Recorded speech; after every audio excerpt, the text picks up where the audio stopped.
Hello? And my Instagram won't let me go live off this. Wait. Nice. Okay. And now we're live on Instagram. Let's fucking go. What's up? What's up? I've been trying to figure out how to go live off my laptop. But right now, my headphones, the microphone isn't working with my laptop, so I have to get a new microphone. Shit cost me like $80, so I'm kind of waiting. What's up, me? Welcome in, welcome up. It's going okay. I just had a tryout for like an English-speaking basketball program. So I went for an hour and a half, met with a bunch of these little Vietnamese kids. Dude, they were going crazy. Everybody was asking me how tall I was. One of the times we were playing like an actual game at the end, right, with the young ones. All the kids wanted to be on my team. One of the kids didn't get selected to be on my team. He starts crying because he's upset he wasn't on my team. And so then one of the other kids offered to swap with him. It's so cute, dude. They're asking me where I'm from. I feel so dumb because these kids speak English so good. And I like barely know any Vietnamese. Like Vietnamese is so hard for me to pick up. I've been trying. Yeah, it was the sweetest thing ever. Right now I'm just doing video editing. Oak. So I had one gig so far where I did like some promotion videos for a bar that I was going to. But honestly, it's just a lot of credit card fraud.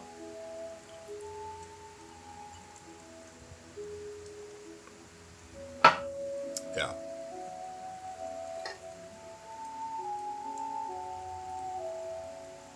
I want to be socialist so bad, but there is a thing I cannot surpass. What does that mean?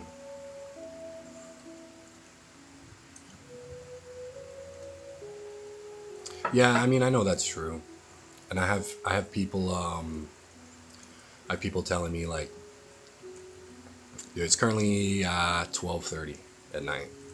I had nothing to do, so I went and got some soju, got some beers, decided to go live.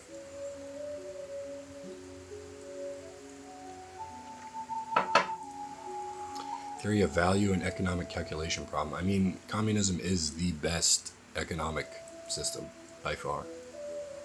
I think nobody will argue that. I think the main issue that people have with communism is how it's implemented, because it's very much an authoritarian type of government. Sorry for bad English. I'm from France. No worries, no worries.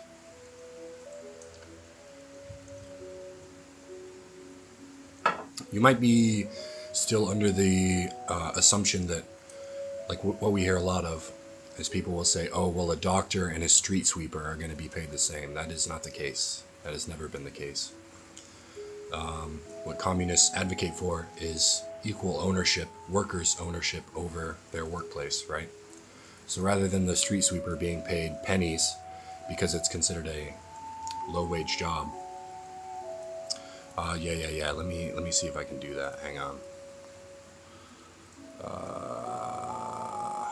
Fuck. Is the quality okay on Instagram? That's a mainstream I want to focus on. Maybe I want to move to the Instagram. But no, anyways, what I'm saying is, right now the only reason street sweepers are paid so low is because the entire company is usually owned by one person, usually the owner of the company, and they pay a really low wage because they can get away with it, basically. What we advocate for is equal opportunity, or equal democratic rights of all workers within their company, right? Hey, what's up, silly? Welcome in. I would say Communist Manifesto is an excellent first book. So when I was still really new to the theory, I had basically just had a lot of conversations with communists online, And since I'm a member of the workforce, I'm a laborer, have been my whole life, a lot of what they said resonated with me. So I decided, fine, I'll read the Communist Manifesto. It's short, whatever. But as soon as you finish the Communist Manifesto, I'd recommend Engels and then straight into Lenin. You guys have to read Lenin. Yeah. Principles of Communism is a great read.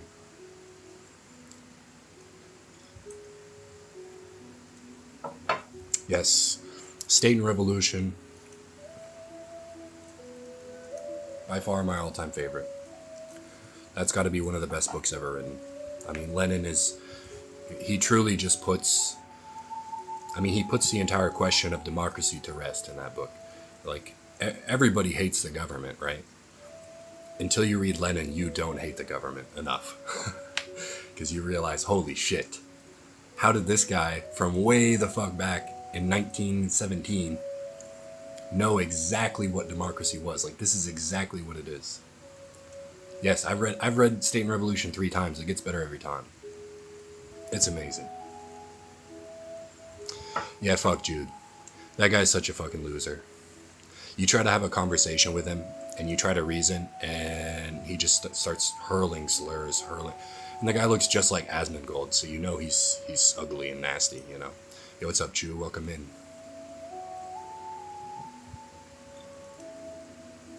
Nice. So the multi-stream's working. I think I'm live on Kick, Comrade 680K. I'm live on Twitch at AsmaGG. That's my... Because I used to be a streamer way back, so that's my OG. I might actually change that to the Comrade 680K, because that's now what I'm mostly known for. Whoa. Revolutionary Works of Simu Costello. I don't even know who that is. I need to read that. Thank you for the recommendation. I'm always looking for stuff to read. Yeah, and that's been my whole point. Every critique he has, I'm like, you haven't read Lenin. And if you're against Lenin, I don't give a fuck what you say. Because you're an idiot. Like, Marxism was just a theory. It was just a science. Until Lenin. Right? The Paris Commune was great. But what happened? Right?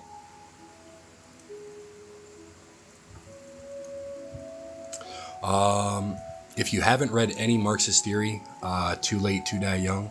If you haven't read anything about Marx, start with Marx. Okay, the Communist Manifesto. Start with Engels. I would say Socialism, Scientific versus Utopianism. Those are both really great books going over the basics of Marxist science. And then just get into Lenin. State and Revolution, What is to be Done. Both great books. What do I think about the American Communist Party? I think the American Communist Party has some of the best anti-imperialist and correct global political stances. And I think they do a really good job of targeting the conservative masses. So, me personally, I was always a conservative.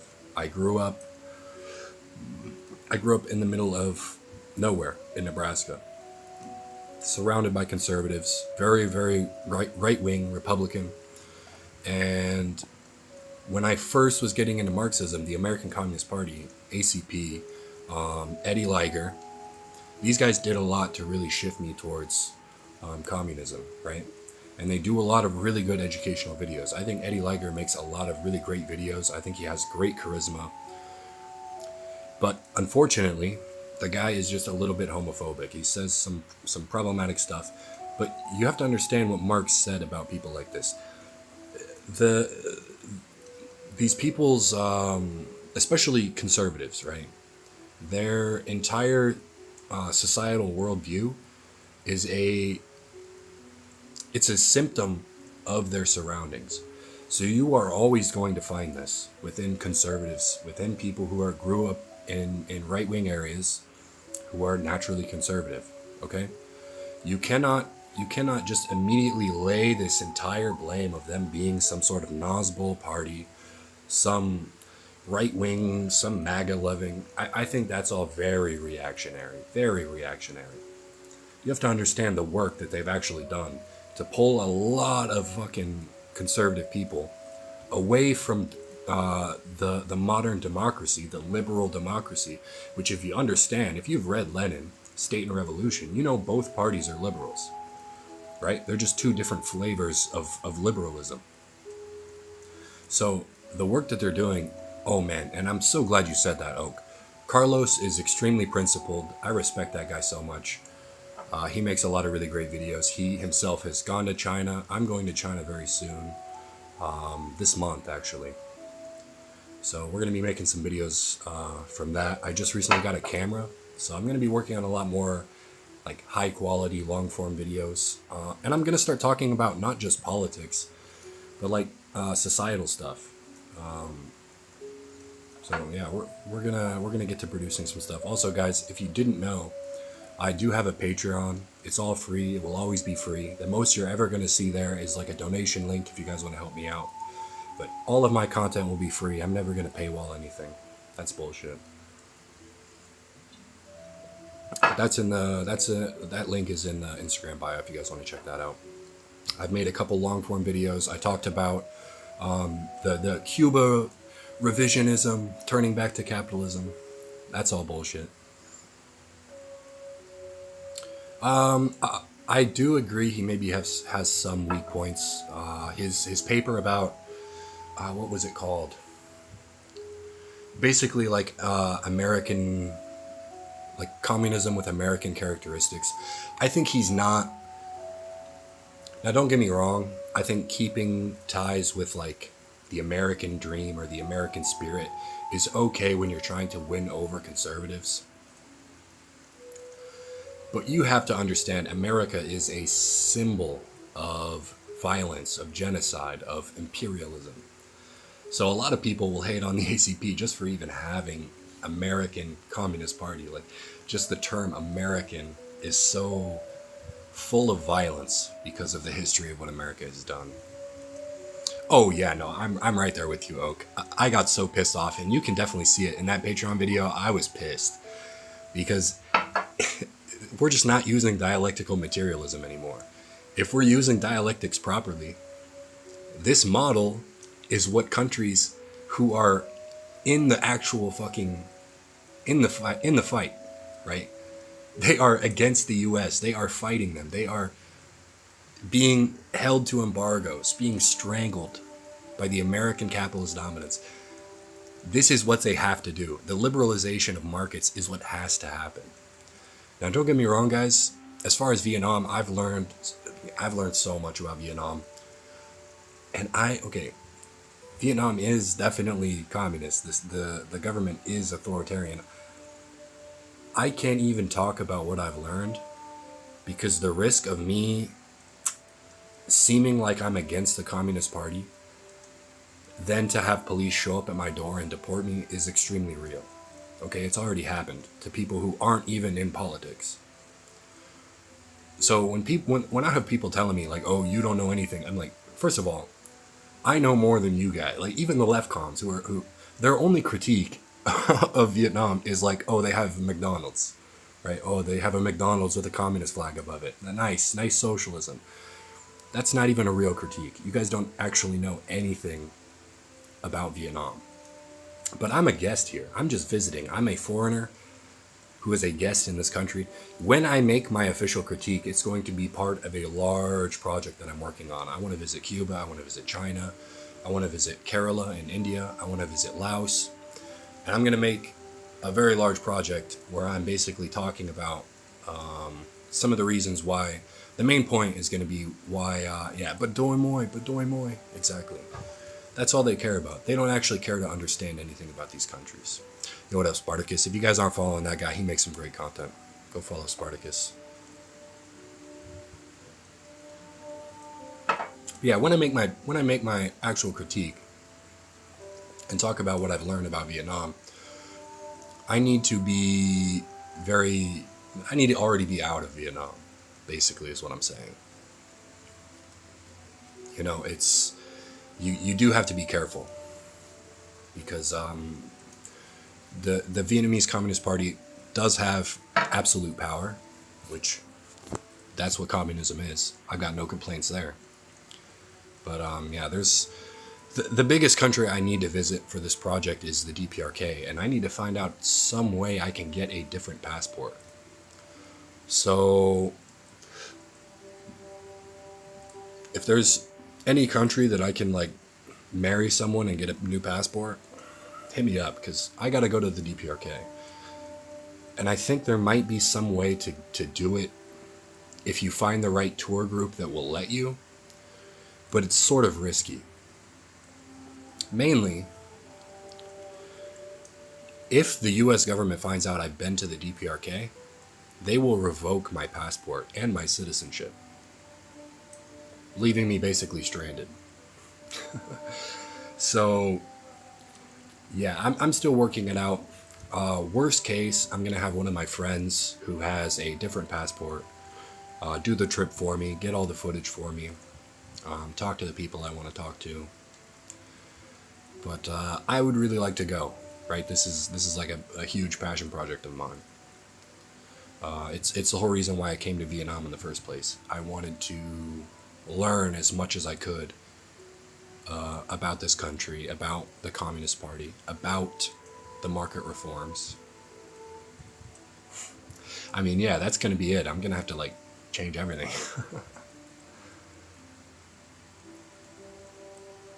And so the DPRK doesn't actually stamp your passport. They give you a paper. Realistically, I would be okay. It's just the actual logistics are the U.S. has blocked all entry of U.S. passports into North Korea, the DPRK. And the DPRK also officially does not allow U.S. passports or South Korean passports, obviously.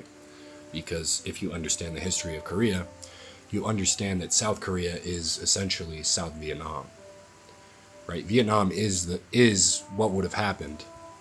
Maybe not exactly, because Juche is slightly different compared to Ho Chi Minh. Yeah, actually, let's talk about Ho Chi Minh. Let me grab another drink.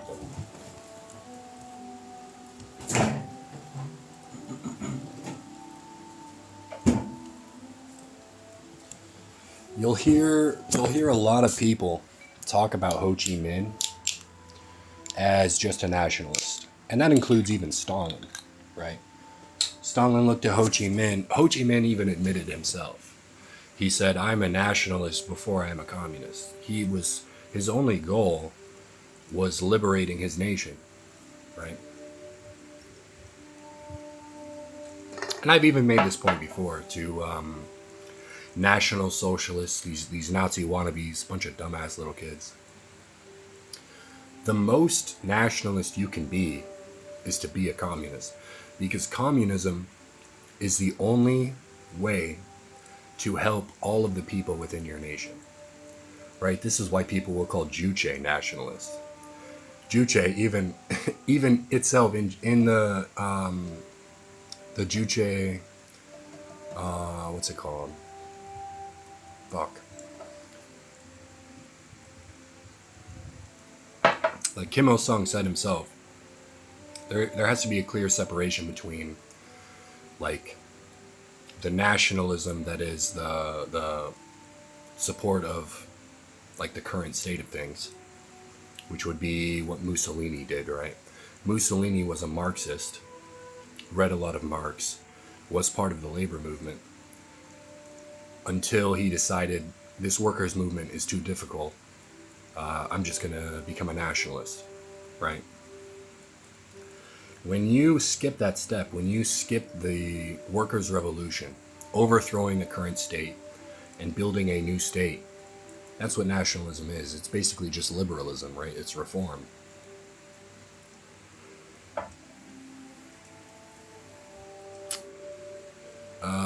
Yeah. Yeah, I think there's obviously a lot of differences when it comes to Khrushchev and Deng Xiaoping. Deng Xiaoping never condemned Mao. Never. And the Chinese people still love and respect and adore Mao Zedong.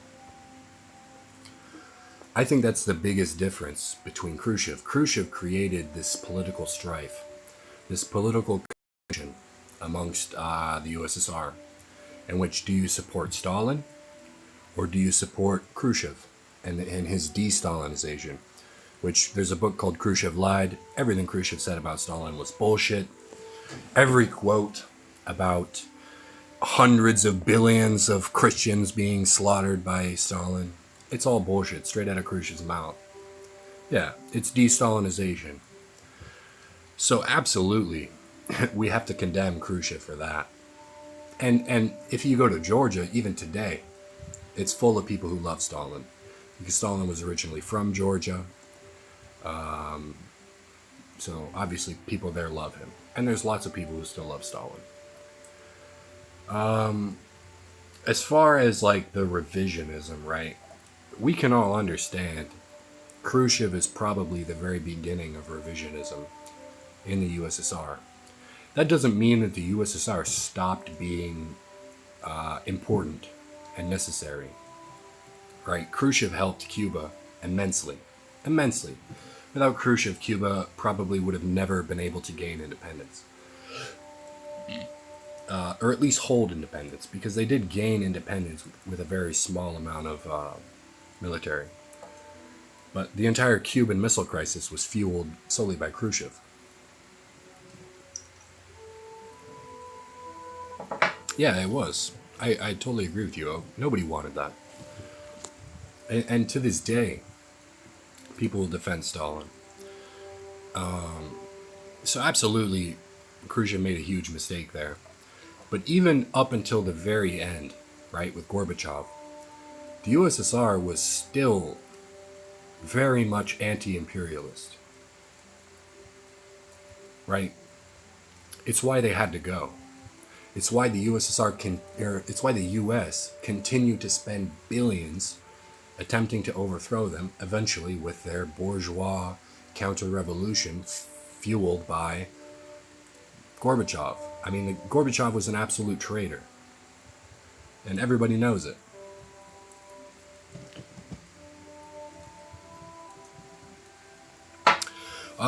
Stalin made a mistake, right? He's human.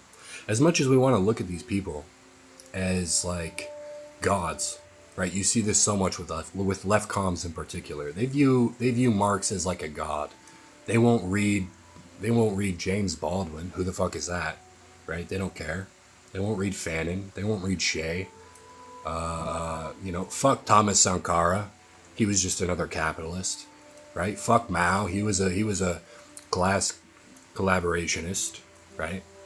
Marx is our god. It's like you guys need to read more other than just Marx. Like, Marx is amazing, but he's a philosopher. Communism is not a philosophy, right? I think Lenin and Ho Chi Minh proved this. Communism is a tool.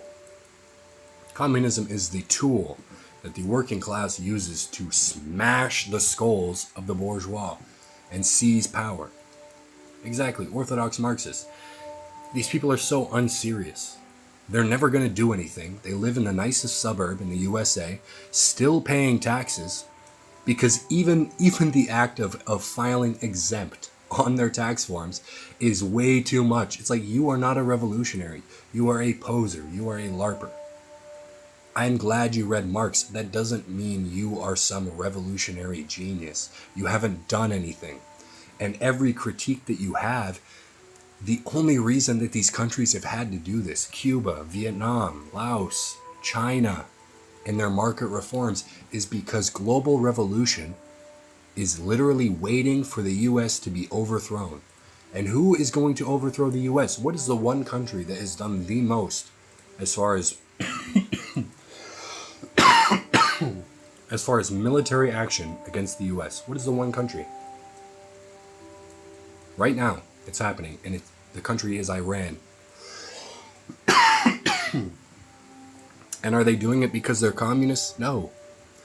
They're doing it because they don't want their people slaughtered, right?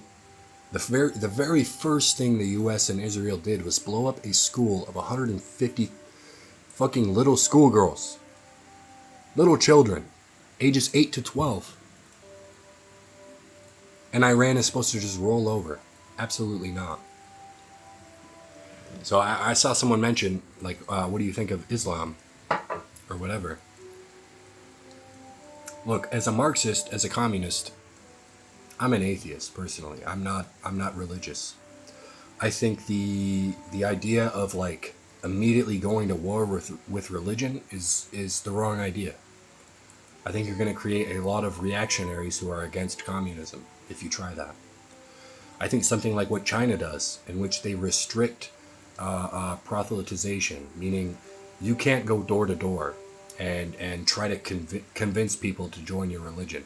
You can still go to church, but there's absolutely no connection between religion and the Communist Party that governs and rules China. If you do not have an actual degree from a university, you can't even go online and preach like you are a preacher. You will have all of your content removed and you will be hit with a fine or placed in prison. Right? That's a good thing. Because there's so many people. You know what's up, Griffer? Welcome in. That's the first kick chatter. We're talking about communism in here. If that's not your thing, you might want to bounce. But you see what I mean. China allows people who are still religious to continue their life. And that's fine. There's a lot of communists I know who are Christians. They've read the Bible. I've read the Bible. I was raised Christian, right? I was raised very much conservative. Everything I read from Jesus, that guy was a fucking communist, okay? Everything he said, I was like, I go back and read it now. He was a commie, right? But there's so many people who view some of the stuff he said as very much different. But, some of his most famous quotes, it's easier for a camel to fit through the eye of a needle than it is for a rich man to enter the kingdom of heaven. Sounds like a fucking commie to me.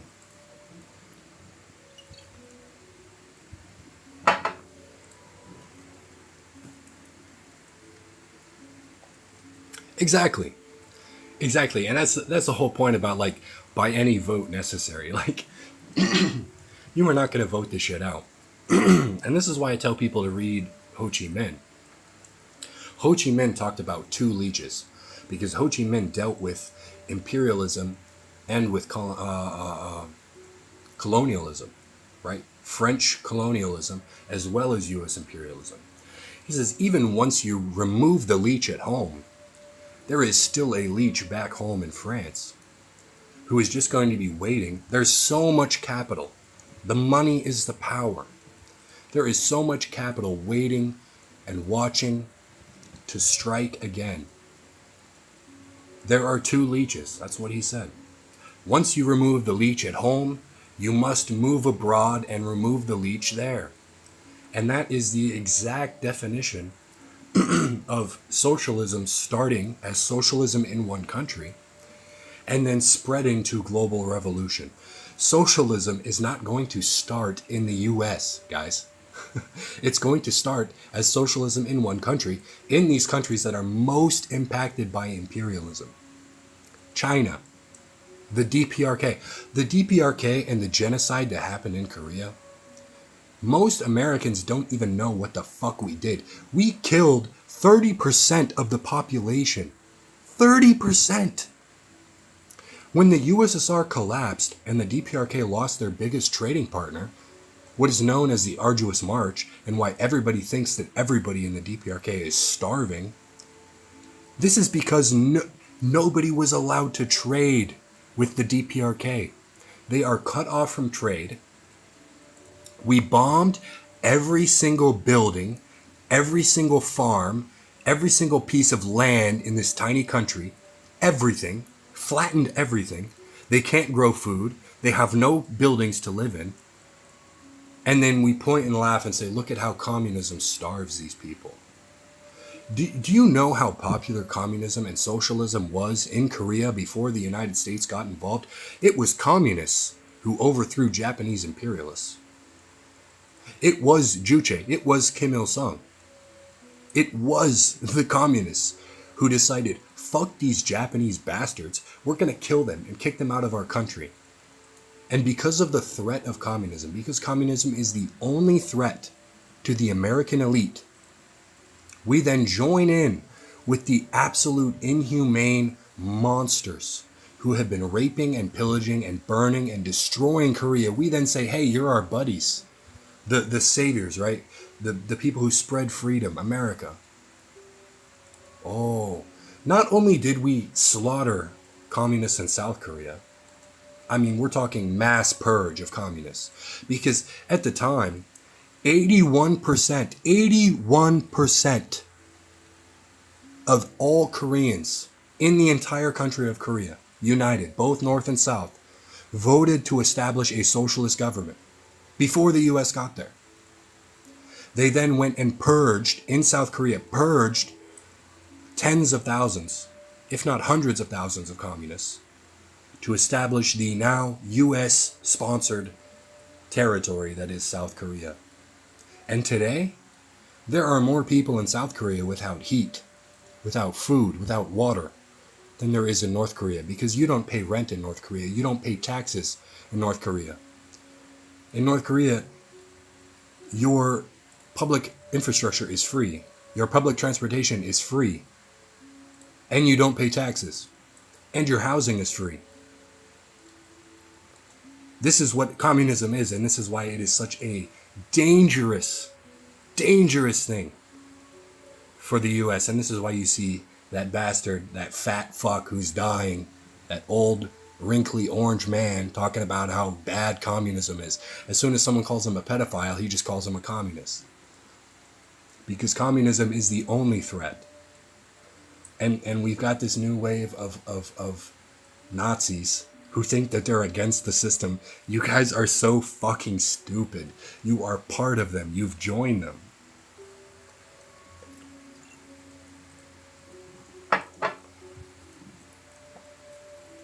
Yeah, it's so ridiculous, guys. And this is why I can't take any like so-called communist who hates the DPRK as being like a monarchy. I just can't take you guys serious. You have done no research. You don't understand what you're talking about. The only reason Kim Jong-un is in power is because his family stayed in North Korea, right? That's why they love him. He could have left. They were rich. They could have left and ran away. But they stayed to support and help rebuild the DPRK.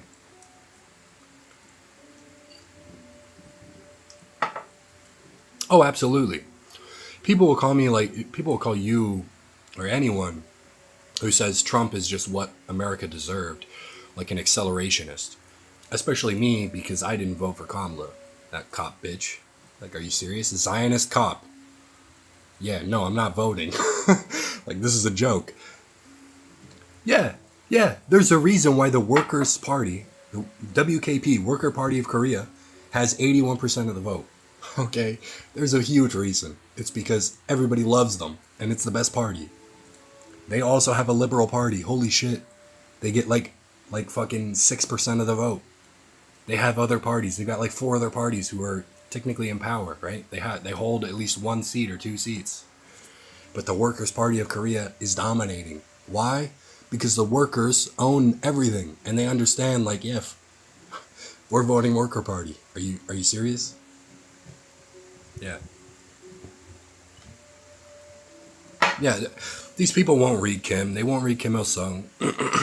They won't read the actual constitution of the DPRK because they don't care.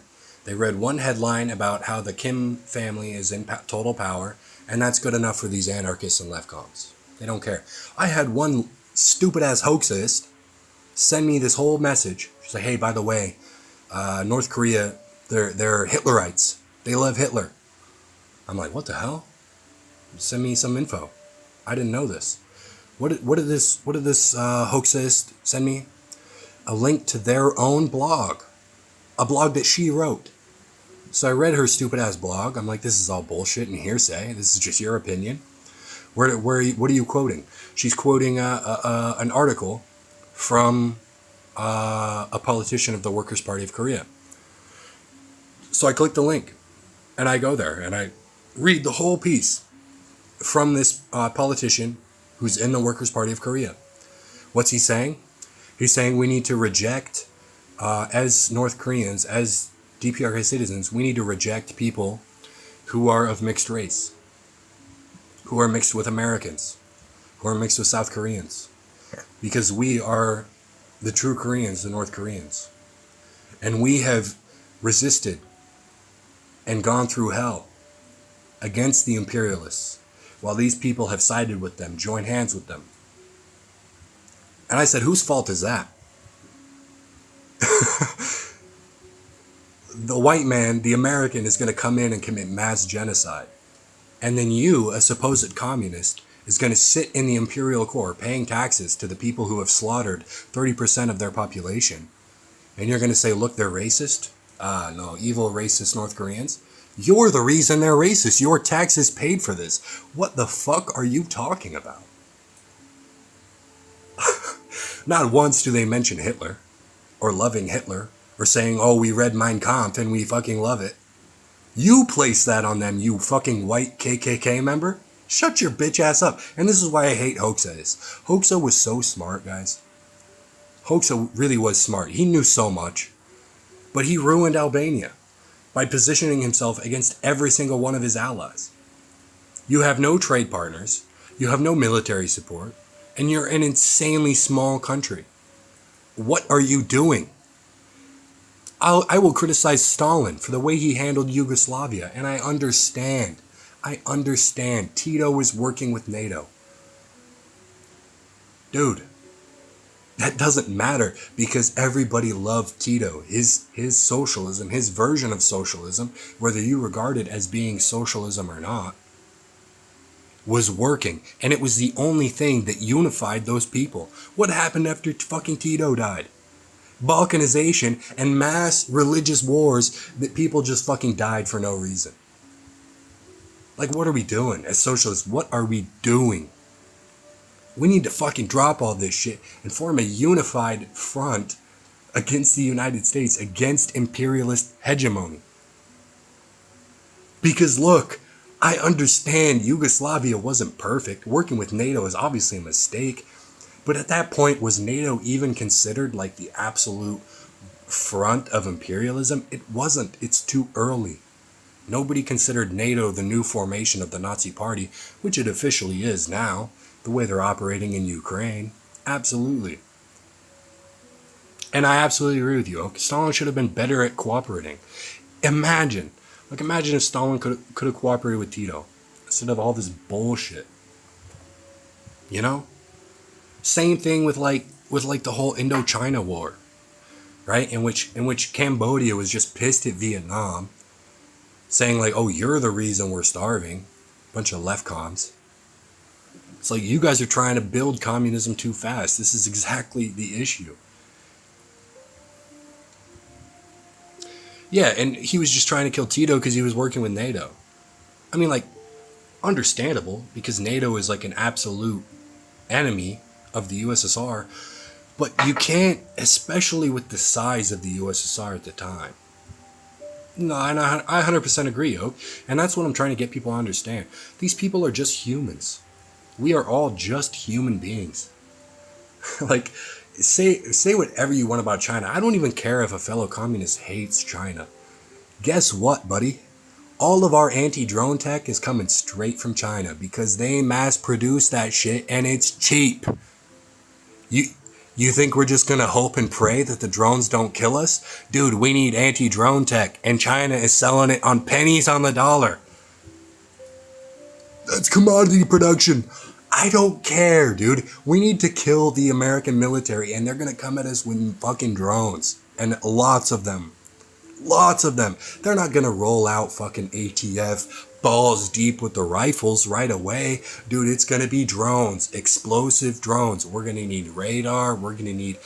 China has these rocket launchers that launch a drone payload that has an AI sensor that locks onto a drone. You lock on the drone, you shoot the payload. The payload costs 20 fucking bucks. And it knocks the drone out of the sky. Hey, guess what, buddy? We might need some of that shit. So maybe China mass producing this commodity production, hey, maybe that's going to be kind of good for us. The same way China mass producing tunnel boring machines was kind of fucking good for the entire rest of the world who was completely priced out from building tunnels and building subways. It's kind of good, right? When China comes in and says, hey, the price of this is totally fucked. We can mass produce this shit. Like they did with caviar. All these rich people all pissed off because China came in and mass produced caviar that was once such a fancy thing. Now China, you can just buy it cheap. Yeah, fuck you. Because these are artificial market highs. That China comes in and says, fuck you. This shit does not cost that much. We can make it way cheaper and we're going to take your whole market. The same way that China took the entire tunnel boring machine market. Every single company that was once owned by Germany and Japan, who had the fucking market dominance, when China started producing this shit, done. They cut their price by 75%. 75%, guys. That's 3/4. Okay, that's taking something that most countries couldn't afford to now they can buy like 2 or 3 and they can start digging some tunnels, finally. They can build a road that now, instead of having to drive around a fucking mountain, they can just go through because they were able to build a tunnel now because they can afford a tunnel boring machine. Yeah, it's commodity production. Still a good thing. Still a good thing for the globe, for the world, for the people.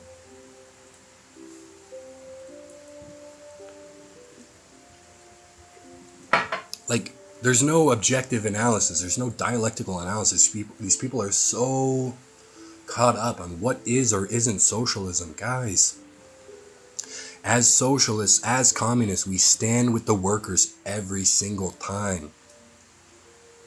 Every moment. We have to make clear that our only goal is to help the people. Okay, that means building trains, right?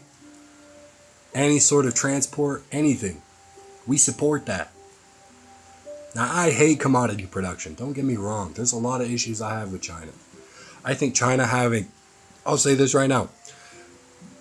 I think China having competing delivery service, right? The food delivery or package delivery, whatever. I don't think that makes sense. I think there should be one state-owned delivery service that should be funded by the state, should pay the workers and have a mass amount of workers so that you don't even have to work every day. You can always order food, you can always order bike transit, you can always order taxis, but it's all one server.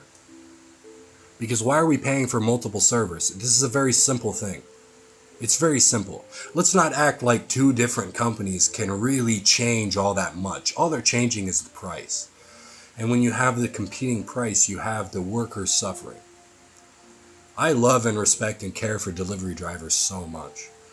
Especially in Vietnam, which is dominated by Grab, which is owned by a Singaporean billionaire. I hate that. I hate that the fact that every time I need to order a Grab, I feel like I have to tip because most of the money is going to some Singaporean billionaire. As a communist country, why not just own a state-funded delivery service and Grab service and taxi service? And then everybody, there is no question, there is no marketing, there is no, you're in Vietnam, this is the Vietnam delivery service. Download the app. You don't need fucking marketing. Everybody needs food delivered. Everybody needs a taxi sometimes. Everybody needs to order a Grab bike. This is basic shit. And when we're spending 2 or 3 different whole levels of service space for this, why? To operate servers and compete with each other? Why?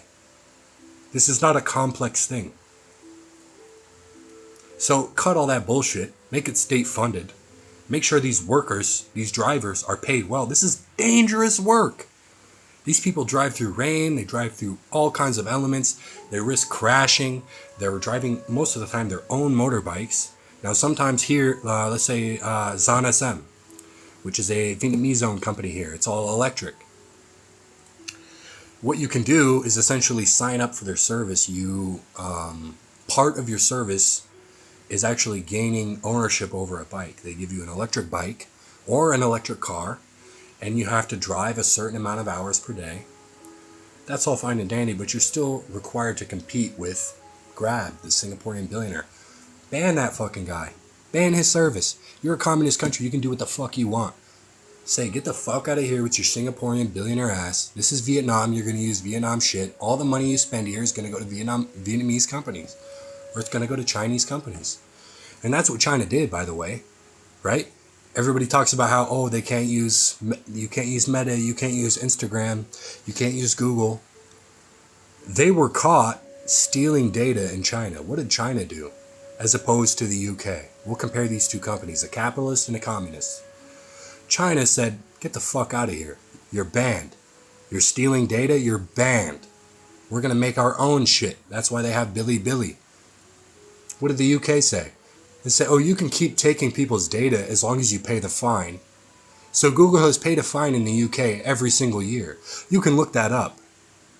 Google is stealing people's data. The UK doesn't give a fuck because they're capitalists. They just want the money. China said, get the fuck out of here.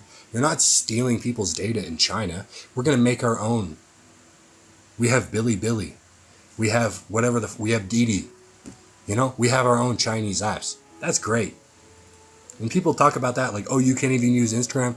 First of all, you can. Because VPNs aren't even banned. No, and look, I've thought about creating like my own like worker-owned delivery services, but guys, it costs so much money. Like, I'm not like that. Like, I'm a broke guy. I'm a broke American who took out a shit ton of credit cards and left the U.S. because I hated even spending $1 in the U.S., knowing that all of my money is soaked in blood. No, the CPC doesn't give a fuck about VPNs. You can use Instagram. You can play CSGO. Dude, you can play CSGO in North Korea. This is the biggest thing. This is the biggest issue. I will show someone a video of people playing Valorant and CSGO in North Korea. They still don't believe me. I'm like, dude, you really believe that they just sentenced a bunch of League of Legends players to death?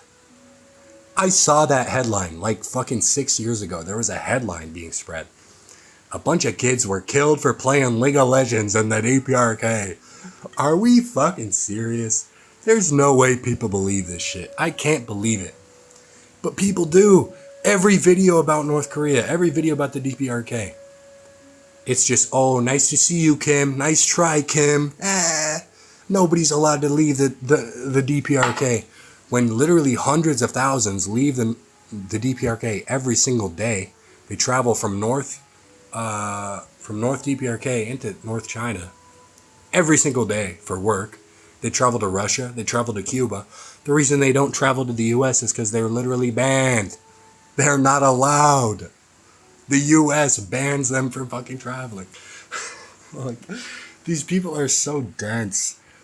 And it's such a joke. Like, all these people hating on Madeline. I've seen so many people. Oh, Madeline Pendleton. Can you believe she supports North Korea? Like, I like communism, but North Korea? What is wrong with these people? You actually believe that the U.S. lied about everything. They lied about Iraq, Iran, they lied about Vietnam, they lied about everything except North Korea. That's the one thing they're telling the truth about? Wow. How fucking dumb are you?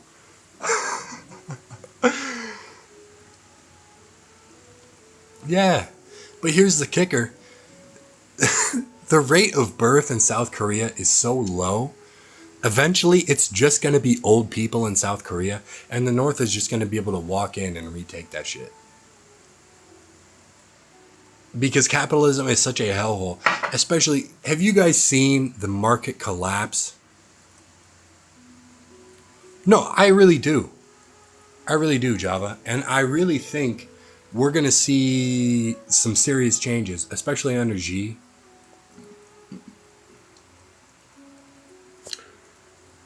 Yeah, no, they could.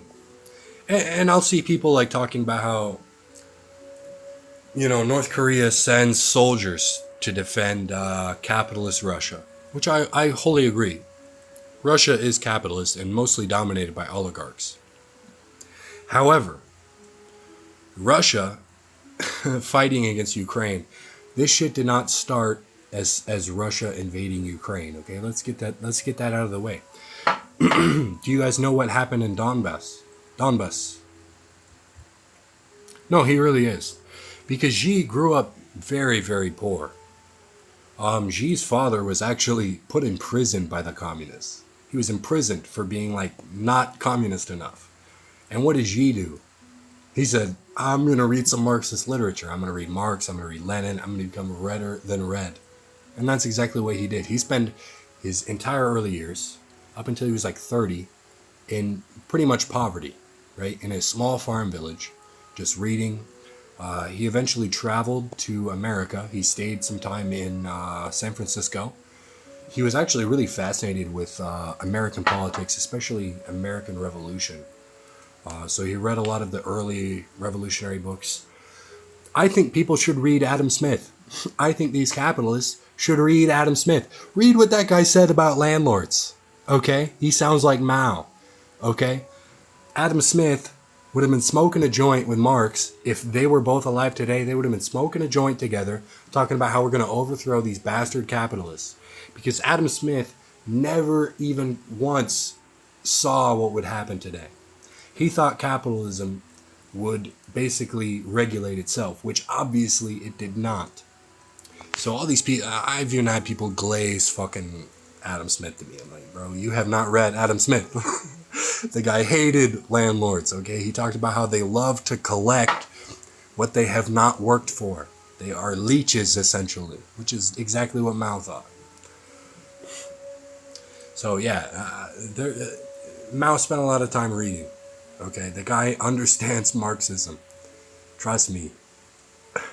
Like, and it's this whole joke, like, oh, he's going to press the red button, the communist button. In June of this year, China cut their oil imports by 41%. That's almost 50%. Do you guys know what kind of benefit that had on Cuba and Vietnam and all of these oil-dependent countries? You don't. These leftcoms don't. These people who criticize China have no idea the impact that had. When oil scarcity became a very real threat, China has already positioned itself for this, okay? They can only do this because they have spent the last 20 years investing in non-oil focused energies, wind and solar. China is the largest exporter of wind and solar energies. They just gave 6 million solar panels to Cuba, gave it to them. And we want to talk about how they're imperialist. China hasn't dropped a bomb in 60 years, and they're imperialist. Are we fucking joking? You people are not serious. This is not imperialism. Like, are you fucking joking? Shut the fuck up and go kill some U.S. leader, some U.S. politician, if you hate imperialism so much. Because you're sitting on your ass in the U.S., talking about how the most anti-imperialist country that has succeeded and grown is now imperialist. Why? Because they take over ownership of U.S. mines in Africa and inherently take over the conditions that the U.S. owners have caused. You think that, overnight China just buys a mine and now just abolishes all of the bad shit that's been happening there overnight? You're a child. You don't understand how the world works. You think that you can just fucking, we'll buy the mine and just free everybody? Willy-nilly? All the bad shit is done, guys. We're the communists. This is not a game. This is not this is not just a theory. This is real fucking life. Where there have been people subjected to slavery for fucking years. Okay? The conditions that have been created are going to be lasting. It's not going to change overnight just because they changed ownership. Give it some fucking time. Relax. Stop being a reactionary. Chill out. Like, yes, that's exactly what I'm talking about. Like, they don't care about the real world. They don't care about the real world. They care about Marxism and the thought of socialism, the idea of socialism. Never once have they actually considered buying guns, buying anti-drone tech, buying land, and actually trying to start something. Not once has that ever crossed their mind. Because when you start to think about that, you start to think, where am I going to get food? Where am I going to get materials? Where am I going to get workers? How am I going to pay my workers? How am I going to keep this thing from going belly up within the first 2 weeks? Exactly. It's masturbatory. It's self-pleasure. Because this is real shit, and this is the only thing I have thought about for the last 2 years. This is the only thing I can even fucking think about. Guys, I want to abolish commodity production. It doesn't work. as long as global capitalist hegemony is still in dominance, we have seen very clear as day, it doesn't work. You can't just say, oh, we're done with commodities. I mean, look at North Korea. They still have to produce commodities, and they still have commodity production. They still have what's known as state capitalism. Even though they are the most anti-imperialist country in the world, they still have no choice, because there is still scarcity. Because we are not talking about an idea. We are talking about millions of people who live in your country, who depend on you. They depend on you and your governance to not starve. And so when we talk about Vietnam and the Doi Moi reforms, before the Doi Moi reforms, more than 50% of the country was in absolute poverty. They couldn't afford so much as a bicycle or a sack of rice or meat.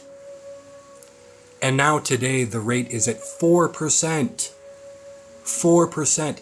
Almost every family owns multiple motorbikes and bikes. They might have to go to work at a job at Unilever.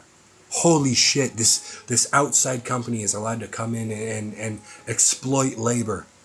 Hey, but guess what? When people are starving, they'll take being exploited for their labor over starving to death and having nothing. What a fucking idea that is. But these little white shitheads who have lived in the imperialist core, thrived off of the violence of imperialism, who live in a suburb, who have never experienced not having food. You live in a fancy-ass house. Your parents have money. You pay your taxes. That's not real socialism. I'm going to strangle you. I'm actually going to... Jude Bauer is such a bitch. I hate... he just reeks of privilege. I've been homeless. I've had nothing to eat but rice and beans and moldy bread because my family went bankrupt in the wake of the 2008 housing crisis. My dad works in housing. He was a contractor. I am still privileged even with that experience. Even in that moment of food insecurity and housing insecurity, I am still one of the most privileged human beings on the planet compared to the people in China, in Vietnam, in Cuba, in Laos. In fucking Laos, there was a bomb dropped every 7 minutes for 8 years straight. There are still bombs that are alive, lying in the swamps. Children come across from them, set them off, and blow up into pieces. Not once have I experienced something like that. So that's why I'm not a fucking moron. Talking about how, socialism in one country can't work. Of course they're going to be revisionist. Are you serious? My country has caused genocides across the planet at scales I still can't even fucking fully comprehend. No, I will never condemn Cuba, Vietnam, Laos, China, the countries that have faced the actual imperialism. Never ever in my life will I ever do that. Because these countries are surviving against the most violent regime that our world has ever seen. Yes, the US is the big Israel. And when I moved here, I got here, I went to a museum here in Ho Chi Minh City, the War Remnants Museum. I cried and I almost threw up. Okay? The shit that we did to Vietnam is so fucking disgusting. You can't even explain it to people. Like, you have to just go. You have to come to Vietnam and go to the museum and see it for yourself, because what we did is inexcusable. And I will literally never be able to forget what I've seen. Like, the US military is so much worse than the IDF. Exactly.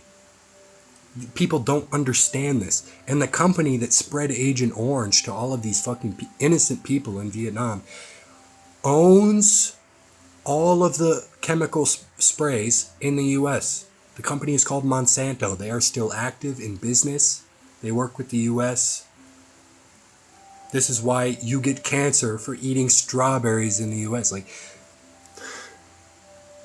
and you want to talk about how the countries who are actually actively trying to do something about the US are just revisionist versions and just capitalists.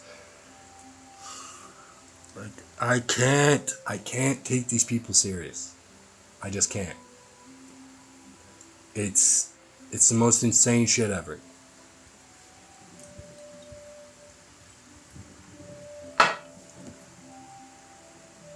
Yeah, oh, my cousin was in the military. You telling me he was an evil bastard? Yep. And your uncle who's a cop and your father who's a cop, they all deserve to be hung. That's exactly what I'm saying. And I'm saying it with my chest. Because the US is an imperialist shithole. And China, calling China imperialist compared to the US, which is actual imperialism, you are dense. You are void of any real critical thought. I'm sorry. But holy shit.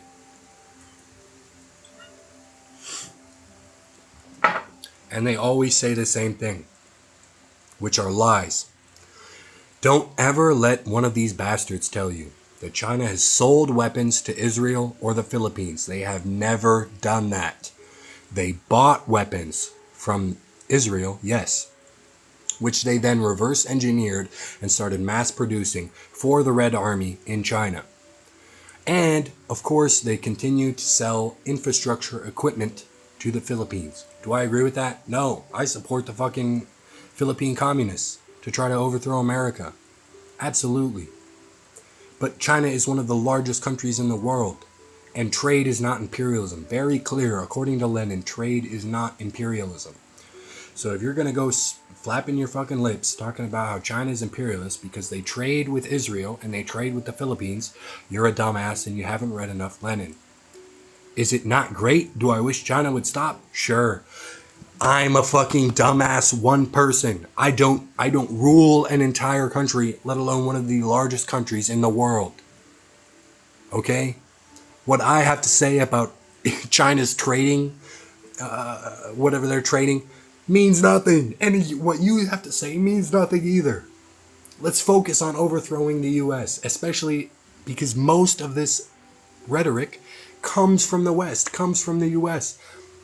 Guys, why don't you go get in a kayak and try to block one of these boats that's shipping missiles to Israel on repeat? Why don't you go do something instead of sitting on your ass calling China imperialist? Like, guys, it doesn't even matter. Like I said before, whatever your point of view on China is, I don't even care. Are you willing to pick up a gun? Are you willing to pick up an anti-drone rocket and shoot it at the drones that the US police and US military are going to be trying to use to blow you up? Because guess what? China mass produces these military products, and that's where we're going to get them from. China and Russia. Because when we're starting a revolution, you think they're just going to leave our bank accounts unfrozen? You think they're just going to let us spend US dollars?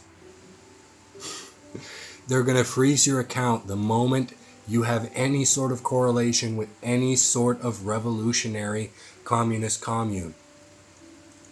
This is my point of even coming to Asia to begin with.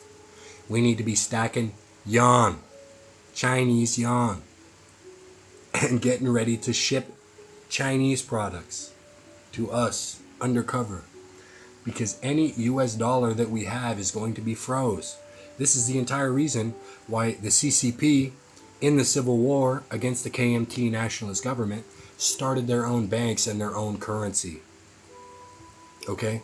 Because with their own currency, they can totally restrict trade with the KMT Fabi. Okay? So when the KMT comes in and tries to siege them, they've already redistributed land. They're growing their own food. They're making their own clothes. They're making their own guns. What does the siege do?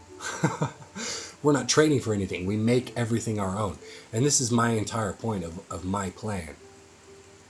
We need to get farmers on our side. We need to get manufacturers on our side to manufacture trucks. Yeah?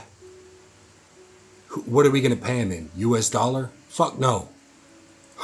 Because the US dollar is going to be worthless to anyone on the commune. Because the moment you step foot on the commune, any US dollar you have is going to be frozen. So what are we going to use? Labor vouchers. Free housing. That's how we get our workers. We say, we want you to come work in the farm for us. We need wheat. We need vegetables. We need cows. We need chickens. If we build housing and you can have your own apartment, and all you have to do is work every day, as long as you're able, as long as you're not sick, you go out on the farm. If you're not a warrior, that's fine. If you are a warrior, we have housing for you too. And you're going to go to specialized military training, where we have actual trained military personnel ready to teach you how to use a gun. You put up signs around the commune that say any cops who go beyond this line are considered dead men. Alright? Move at your own risk. If you cross into our territory, understand you are leaving your area of jurisdiction. Right? This is what propaganda is used for. We can cover the area in signs. And the moment we see a fucking cop coming to take the farmland from the farmer, because understand, this is how we're going to get the farmers on our side. When the US dollar collapses, and the government, the banks in particular, are coming to take these farmers' land, if we as the communists come in and say, fuck that, this is your land, you've always lived here, how about you flip this entire state system off? We have guns, we have people. We'll give you guns. We'll give you people. We'll give you workers. Fuck whatever you're growing. Let's say you're growing soybeans specifically for exports. So many farmers do this. They only grow what the government subsidizes them. The government will pay farmers to grow a specific thing because it's what the U.S. exports. We say, fuck that. Grow us wheat. We need bread. And we've got tractors. We've got mechanics who will work on your tractors. We've got workers who will drive a tractor for you on your land, help you harvest this wheat, help you grow this wheat. In exchange, we're going to take that wheat, we're going to put it in the bread factory. Part of your pay, including you keeping your land, is us taking that wheat and providing you with bread, with our bread factory. And hey, guess what? We have a chicken farm, and we have a ranch over here that we work with. They grow beef for us. We're going to provide you enough beef for your whole family, because your land is providing us with wheat, and we need bread. We're going to provide you with eggs, right? Because calories, food, this is the currency that the people need. If you have housing security, if you have food security, you're going to find that a lot of people are going to be willing to work with you and work for you. And this is exactly what we need. This is why we need to spend our time focused on areas with lots of farmland. Because if we cannot sustain ourselves, we're dead before we even get started. You have to supply your people with food and water. That's it. No, not weed. We can't have a bunch of fucking smoked out. No. Now, I'm not saying we ban weed. We're not going to throw all the fucking stoners in the gulag. All right, relax. But look.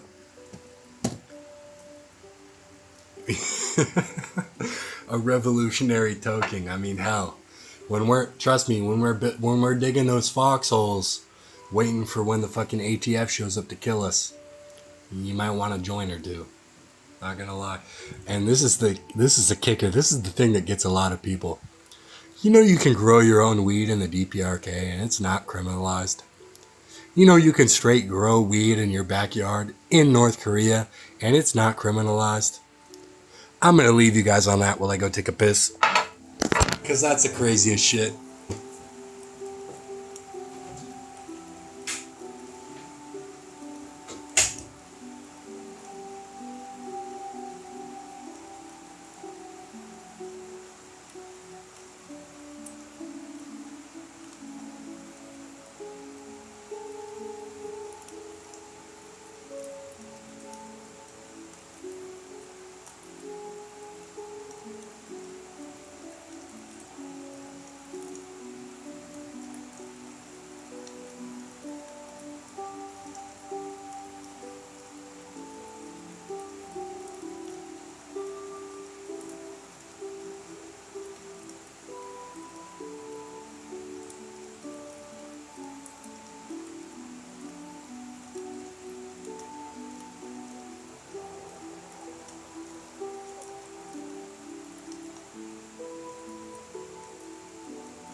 Alright, I'm back.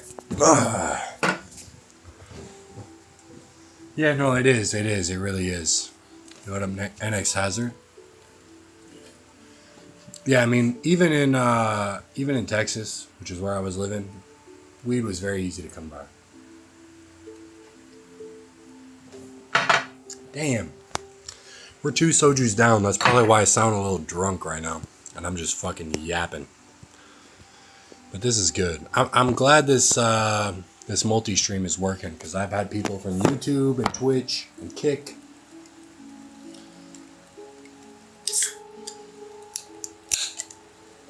Yeah, welcome in. I'm glad. Yo, Oak, I appreciate you hanging out here. You've been chatting a lot.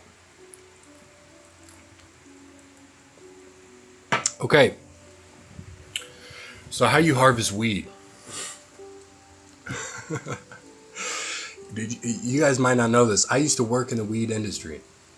I worked for a grow in Montana. You gotta wait for it to dry. Keep everything clean. If you got bugs in there, you've already fucked up. The place I worked for, some of the best weed I ever smoked. It was all, it was grow blocks. So they had these little nutrient blocks that you just water every day, and it wasn't a soil block. It was like just roots, basically. So you put all of your nutrients in the water, and you water it like 2 or 3 times a day. And then the grow block just gets tossed out at the end of the cycle. Grow some crazy weed though. No bugs, keep everything clean.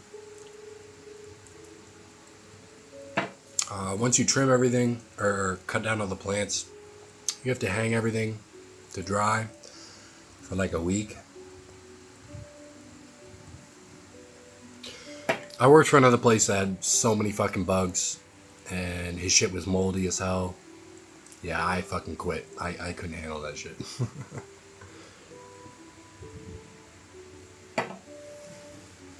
Yeah, mushrooms are a little easier.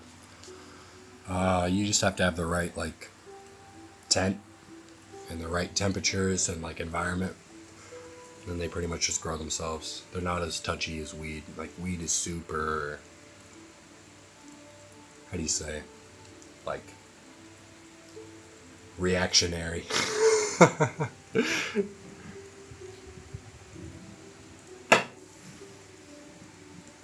Yeah, I need to start doing some fucking more streams, guys.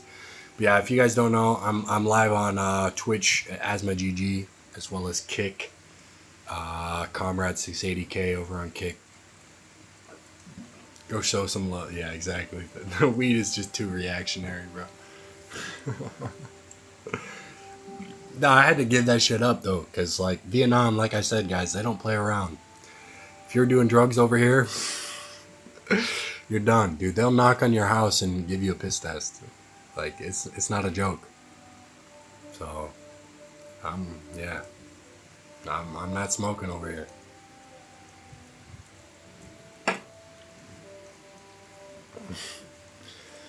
Like I'm here because I kind of need to be, not because I want to be. Like if I go back to the U.S., they're gonna check my phone, and when they check my phone, unless I like reset the whole thing, they might haul me off to jail, guys.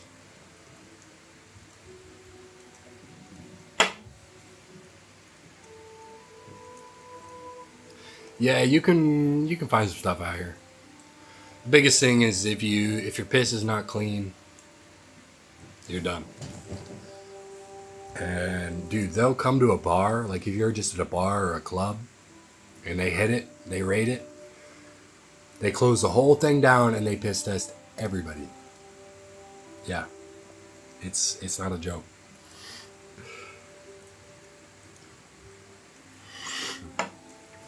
Dude, I knew a guy, okay, and he's in jail now. I'm just gonna put it at that. I don't want to say too much. It's fucked. Like he's gone, probably for the next 10 years. It's not a joke. Like don't break laws in socialist countries, guys. It's not worth it. Like, just don't do it. You know, if you want to go have some fun, go to Bali. You know, go somewhere else. Stay out of Vietnam. Stay out of China. China doesn't play with that shit either. But yeah, guys, we're going to China this month. Like, soon. Next, like, couple weeks. So if you guys want to see some long-form content about that, in the Instagram bio is my Patreon link. It will always be free. I'm going to be posting my long-form stuff there. Make sure you go check it out. I've got some stuff about Cuba there. It's mostly just me ranting like this. But yeah. Dude, I'm so excited to go to China. I love it. I'll be in the comments. You know, in some of my videos, people will tell me I'm spreading CCP propaganda. I've never even been to China, right? They just tell me, you know, whatever.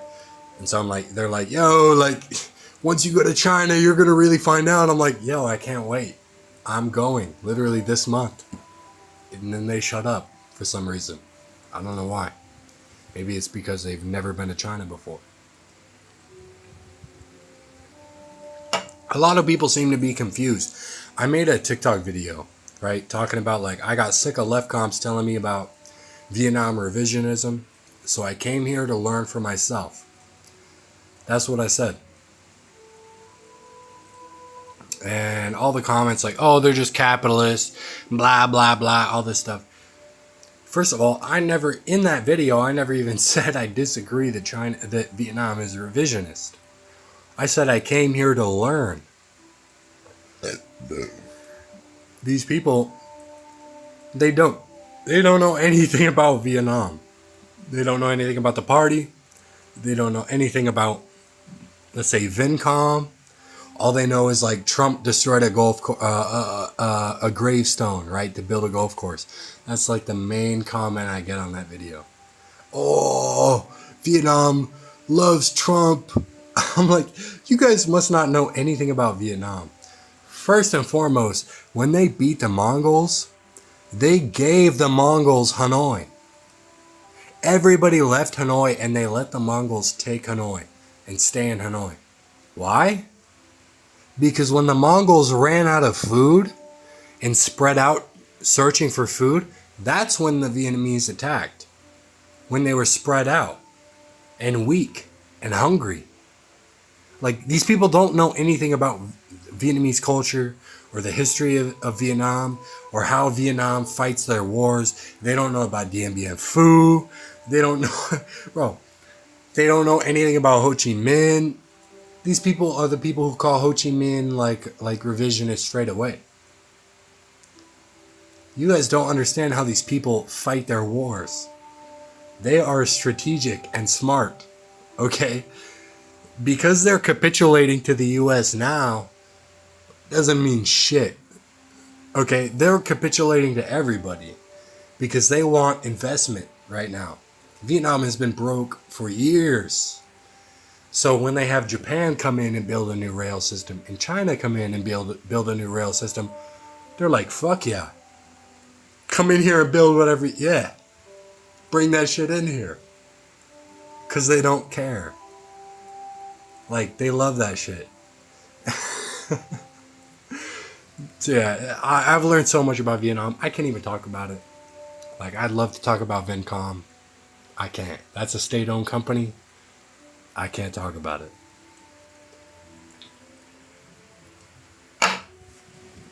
Oh yeah, and let's talk about Taiwan. Okay, the Taiwan opposition, who went to meet with Xi Jinping in China, and talk about how they need to reunite with China. Right. Her main point is how they do not want China to become the next Ukraine, which is such an excellent analogy, because that is exactly what Ukraine is. Ukraine is a satellite NATO base. The only reason Russia invaded is because Russia demanded that Ukraine would never join NATO, and Ukraine must remain free from NATO. That has always been one of their specifications. Always. Okay? So then Donbass happens, right? Ukraine attacks Donbass, kills a shit ton of Russian civilians. Donbass was always Russian territory. And then Ukraine joins NATO. And we're supposed to just say, oh, Russia attacked Ukraine unprovoked? Look, I understand Russia is still very much capitalist. But as far as Russia against Ukraine, guys, like, just listen to this scumbag loser leader of Ukraine. Okay, it's a joke. Like, we can't be serious.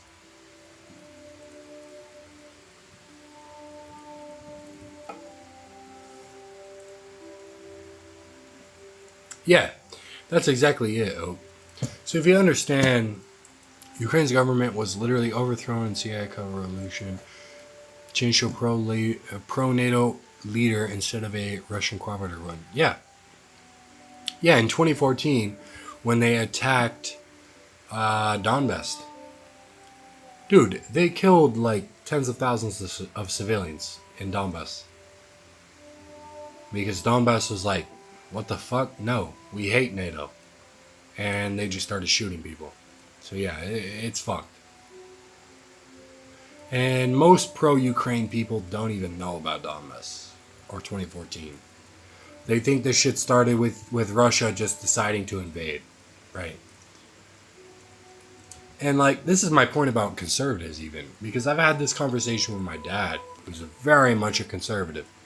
And I said, we started the Ukraine-Russia bullshit by forcing Ukraine to join NATO. Russia always said, if Ukraine joins NATO, we're going to war because this is an issue. That has always been one of the criteria. Always. The Russian cooperative government had a deal with both Russia and NATO. Russian deal was a lot more respectful and mutually benefiting. Yeah. I agree. 100%. I mean, it's why they got like an actual, just a straight up actor to become the president, right? Zelensky. The guy is an actor. Okay? Like, come on.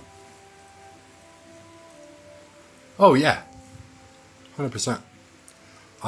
What's up, Farewell Marx? I am a Marxist-Leninist, if not Marxist-Leninist Maoist. Yeah. Yeah, I love Lenin. If anyone has something bad to say about Lenin, you're gonna have to take it up with me. I love Lenin.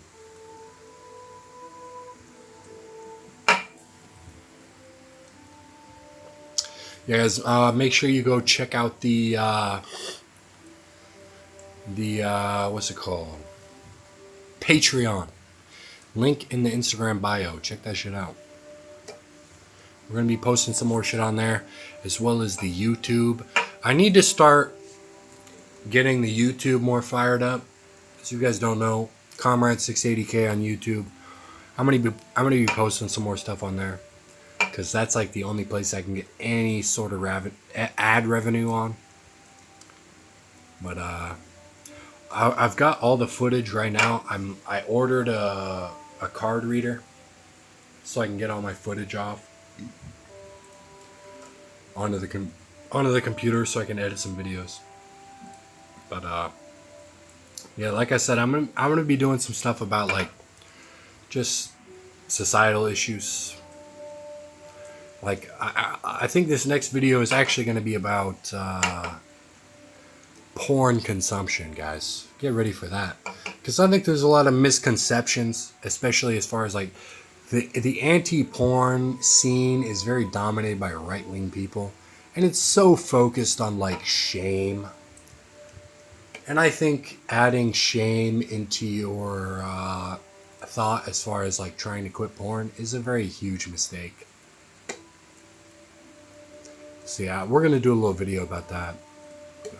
Maybe talk about what's his name, Anthony Bourdain. We're gonna add some of his clips.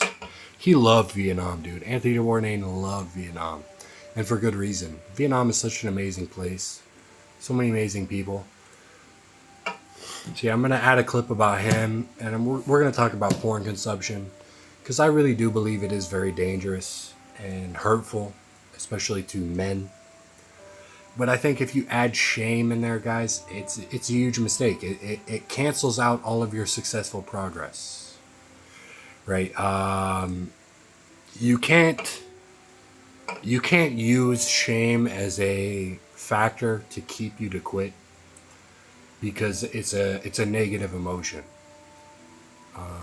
and it sort of keeps you locked into the cycle, right? Because porn essentially plays on your shame as part of your addiction. So we're going to talk about that in my next video. Oh, we got the GOAT in here, Tavares Chip. Guys, if you are following this guy, you're making a huge mistake. Go follow Chip there. Oh, 100%. Oh, and that's exactly what I'm going to talk about in the video. Like, I quit almost 6 months ago. Like, when I got to Vietnam, I basically said I've had enough. So I'm going to be talking about that. But I really do think leaving the shame aspect out and focusing on building yourself up as a human being, focusing on your hobbies, on what you can do to distract yourself, not just distract yourself, but just put your time and energy into something productive. You know, drop the shame. Right? Because like everybody knows, we've all seen it, especially as men. We're all gripped by it. So when you drop the shame, I really do think it's a huge help in just dropping that shit altogether. Because you can understand, like, yeah, that's exactly what I'm saying, Oak. Play a video game, go for a walk, do something else. Right? Even just go talk to someone. Talk to your mom, talk to a friend. Just go do something else. Because it kind of just porn just kind of plays on this like crippling, like do nothing attitude. It sort of just cripples you and makes you want to do nothing, makes you become stagnant. And once you release yourself from that, you're going to find you have so much more free time. You have so much more energy. And you're going to have a lot more testosterone. Because it really does kill your testosterone. It really does. I really do mean that. Like, just get out of your... Yeah, drinking tea, going for walks, reading books, playing games, anything. Do anything else.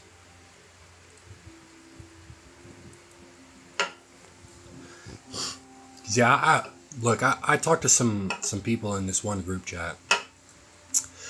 They were talking about how like the thought of like pedophilic thoughts were like normal. And I was really very much against that. I was telling you guys that's a symptom of like porn addiction. Because especially if you're relying on shame or if you're used to the shame feeling, shame almost becomes attractive.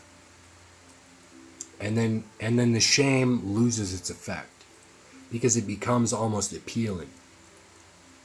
Because you're so used to shaming yourself after watching a porn video or whatever, it becomes like this like appealing sort of sexual thought.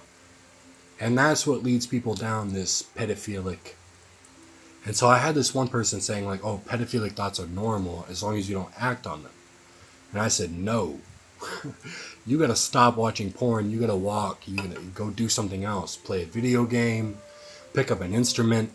Watch a YouTube video. I mean, literally do anything else. But you gotta stop this. And the main thing, you gotta get rid of that shame. Because, like I said, if you're so used to the shame as part of the attraction to the pornophilic media, then it's gonna be part of the feeling.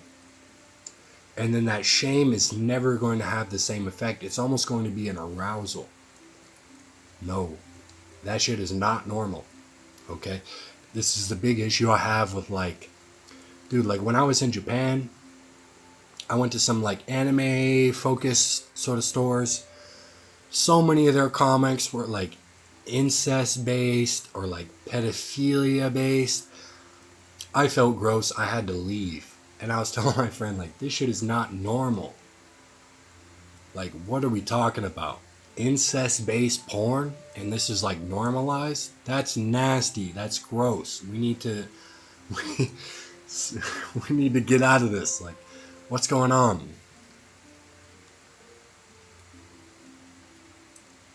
No, Japan really is. Because for the longest time, it was legal.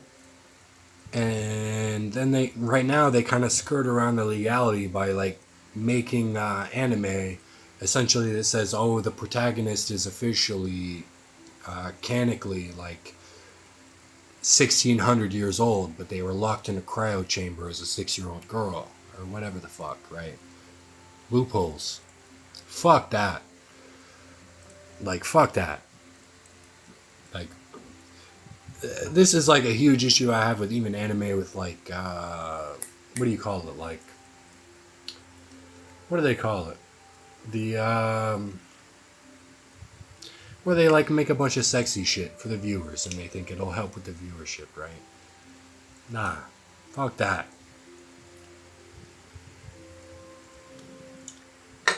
No, I'm telling you, like, I was walking around in there looking at all this fucking manga and I'm like, look, I like anime. I like Naruto. I like One Punch Man. I bought some One Punch Man manga. That's all fine and dandy. They got some sexy anime girls in there. Whatever. Little titties out. Never hurt nobody. But when you get into that bullshit with the capitalist slop, exactly. Just trying to like pacify people. It's like, yeah. And the biggest issue is mainly with like their history, right? Because Japan took so long to even ban like child content, right? So it's yeah. Oh yeah, that's my whole point. I think I think a lot of men kind of view porn as like this very normal thing, and it has been normalized, especially by Western media. But I think once you, like I said, if you're able to drop the shame, like I really think the shame is the most addictive part because every single right winger, every single macho man is like, oh, quit porn and your life will change. That's easier said than done, right? This shit is very much addictive, especially to men.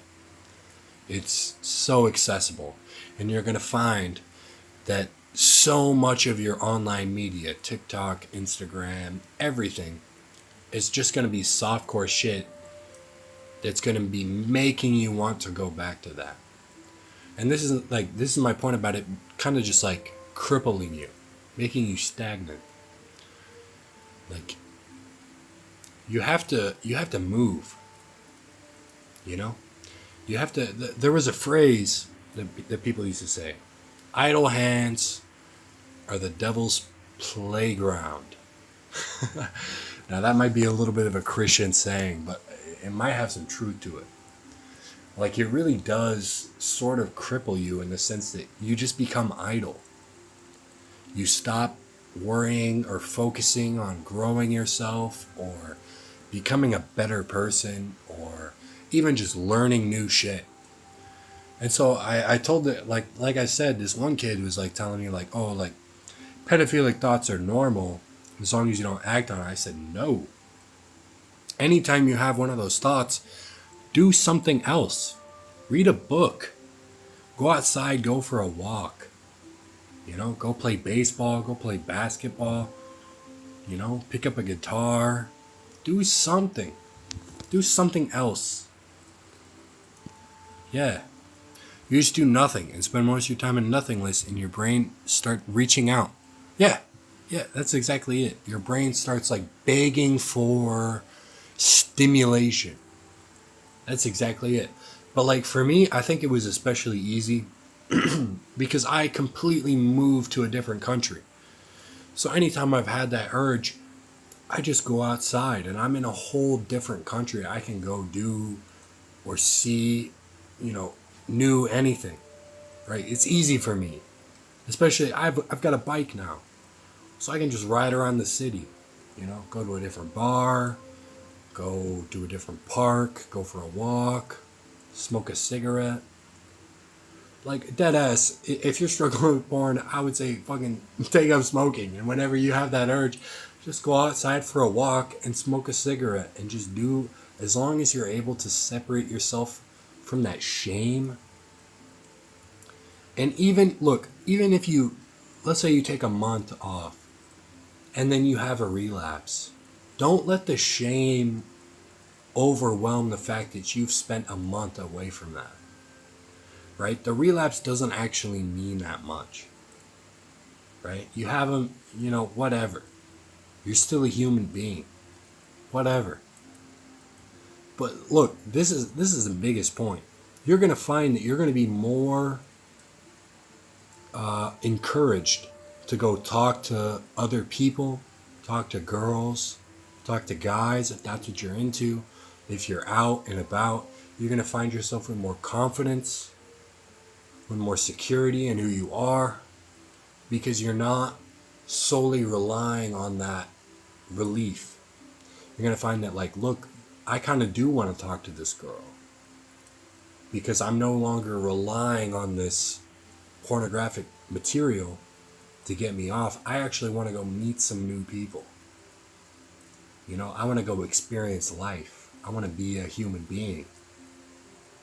And part of who I am is no longer just relieving myself to this material that I know is harming who I am. Does that make sense? Exactly. If you relapse and then just start again, it doesn't mean that you're starting from zero. Exactly. You've already done a month off. and you have one small relapse, that's okay. That's what I mean by saying drop the shame. There is no shame in that. Be proud in what you were able to accomplish and go for more the next time. You know, I really do think the shame is what keeps people trapped. And this focus, especially with right wing media, they're so focused on the shame. And all the comments I see on these videos are people like, oh my god, I just relapsed. I'm such a shithole. Like, oh, like, I can't believe I did that. I'm going to be better next time. That's never going to work. That's never going to work because that shame is what holds you in that trap. Just let go of that. Let yourself be a human being. Breathe. Relax.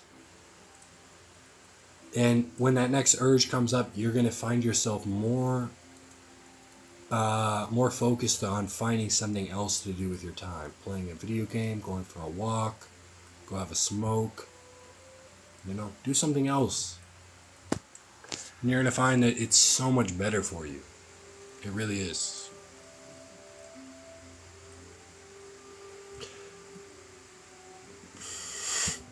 Yeah. Yeah, for sure. Yeah, the harder substances are definitely a different beast. Yeah, I mean, that's it. Because it's not a reset. Even if you relapse, it's not a reset. You still have all that progress behind you. That's exactly it. Oh, I'm going to grab another beer, guys.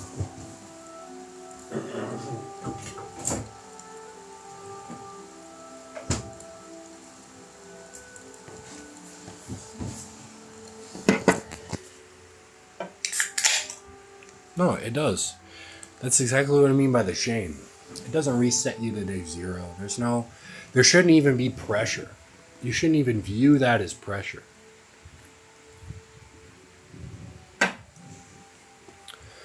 Like most men understand that the feeling they get from porn is negative.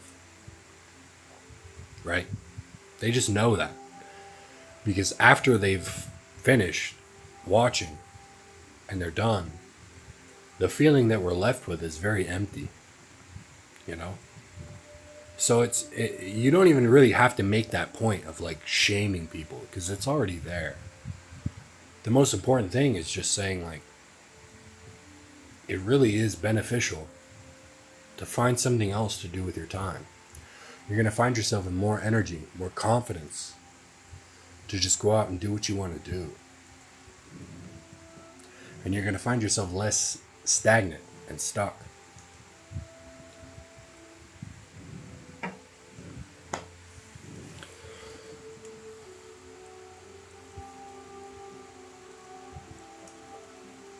Yeah, I love teas.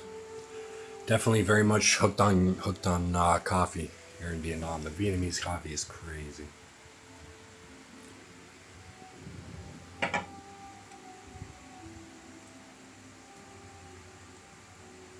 No, just having like routines is so important because humans are like very much routine based human beings, right?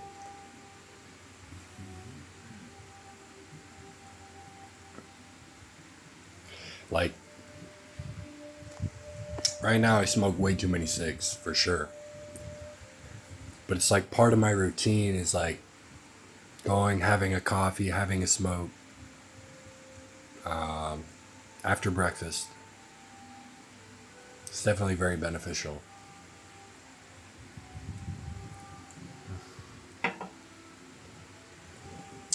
They have a green tea that's usually served with like coffee here. They call it chata.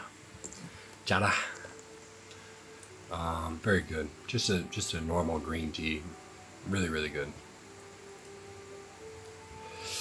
I mean, it depends on the day. Fucking too many. Probably like 10, 12. And I used to only smoke like one a day. But that was in the US where the cigs were like $20 a pack. It's $1 a pack in Vietnam, guys. I'm so fried. Oh. Yeah.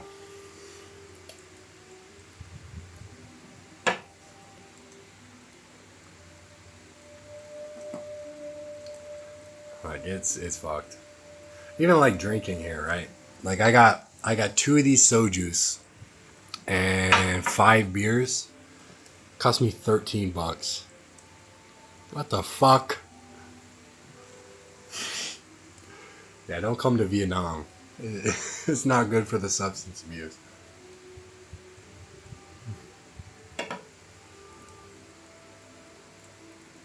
Yeah, for sure. I mean, the biggest issue is like I'm very much committed to like getting guns and buying land in the US. Like I know there's no way. Oh dude, Thai tea is so good. I love Thai tea so much. There's some malls here that sell it. So when I go walk around the mall, I'll get some Thai tea. But man, I love Thai tea. Dude, I was in Thailand my last visa trip. I spent like a week in Thailand smoking some crazy fucking weed, but also, dude, the mango sticky rice in Thailand. Oh my god, that shit. No, that shit is so good. That shit is so good. Like, I was just smoking hella weed, chilling in my hotel, eating like 2 portions of mango sticky rice a day, bro. No, mango sticky rice is so fucking good, dude. Holy shit.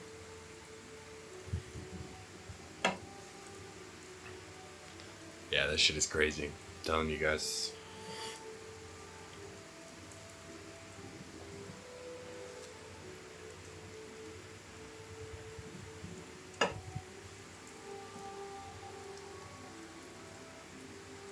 Fuck. Dude, Thailand was more expensive than Vietnam. So, like, if you're not dumb with your money, if you go to, like, eat street food in Vietnam, it's very cheap. Like, you can eat a 35K V&D bowl of wonton noodles, like bean sprouts. That's like a bowl of ramen, right, with wontons. Really, really good. It's basically what all the wage laborers eat because it's really, really cheap.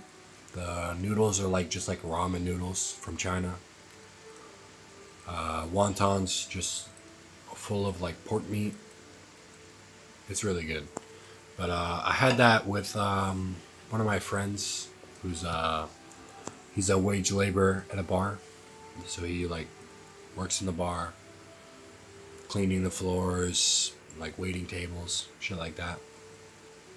But 35K is actually about an hour worth of wage labor for like the average wage labor in Vietnam, right? Which is really low. Government companies, like government owned currency manufacturers, they make like 200K per hour. That's pretty good. But yeah.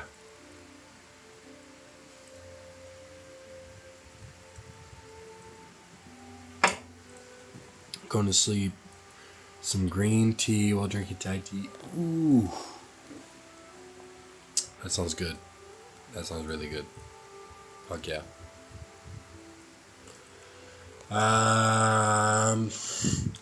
Guys, I'm not gonna lie. I might take the elevator down and go smoke a cig. I'll take you guys outside, show you the outside world.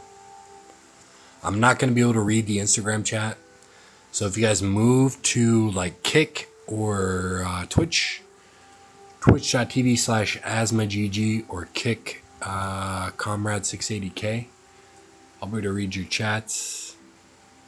But yeah, I'm gonna go smoke a cig. I gotta. I'm gonna take my beer down, go rip a dart. We'll come back up. We'll keep chatting. Yeah. I'll show you the brand right now.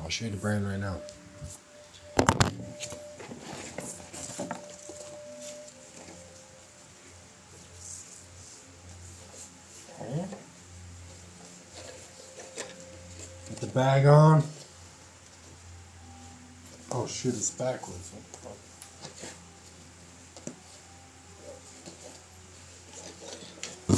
fuck? Alright. This is the Vietnamese brand. Saigon Melon Poppers. This is the one. Look, I'm not even really a picky smoker, but since I've been here, this is dead ass all I smoke because these are so fucking good. So fucking good. This shit costs usually $25K a pack, which is about $1. It's got a lovely picture of like a Vietnamese guy dying of lung cancer.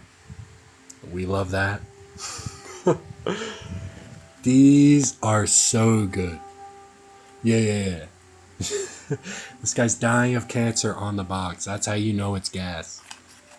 But yeah, no. Poppers are definitely the way. I'm telling you guys. If you're not smoking poppers, come on. One of my boys, we just saw him in here, Tavares Chip, if you're not following him. He smokes the Camel Crush, which I smoke some Camels while I'm out here too, but the Saigon Melon, if you're in Vietnam, get the Saigon Melon, bro. These are so good. No, these are so good. $25K a pack. And there's like, when you're out and about, there's usually vendors like everywhere. So you'll be walking along the street, you'll just see a cigarette seller. And I just take the box out, I'm like, you got Saigon Melon? Almost always, they're like, yeah, $25K, buy 2 of them. You're chilling. Anyways, what's up, Matt D? Welcome in, Matt D. Peace.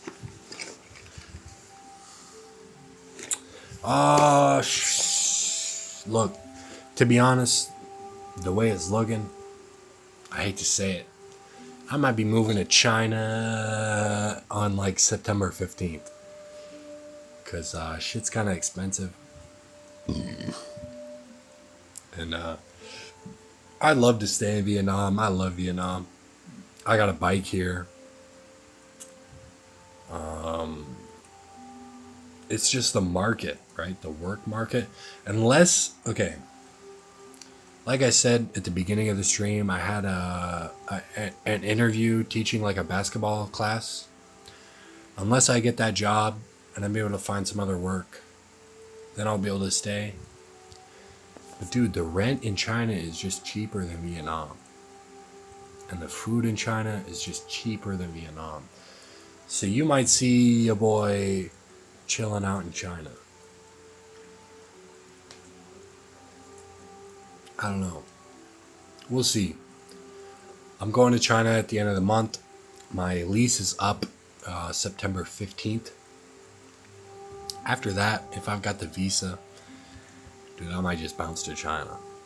We'll see. We'll see. Like I said, the main goal for me is deadass China, Vietnam, Cuba, DPRK, Laos. Ideally, spend some time in India, Kerala. I just want to learn.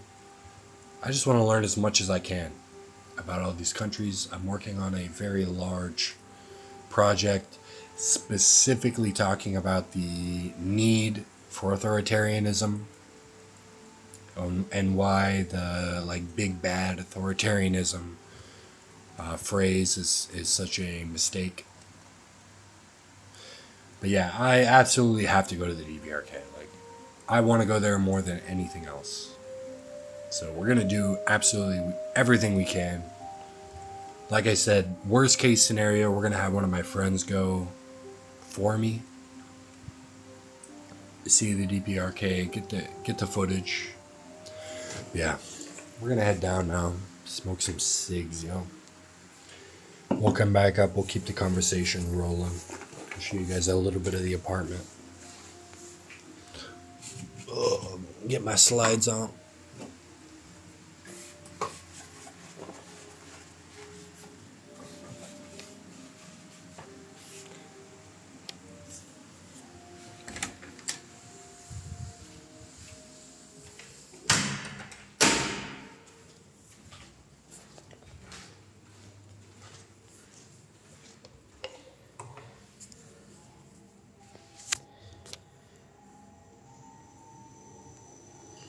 Probably gonna lose connection in the elevator, but it'll come back.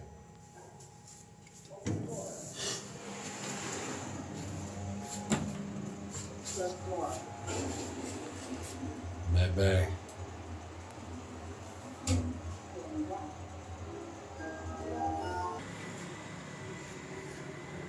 It's nice though. You gotta have a bike. If you're living in Vietnam, you gotta have a bike. I crashed once, dude. I was like turning left.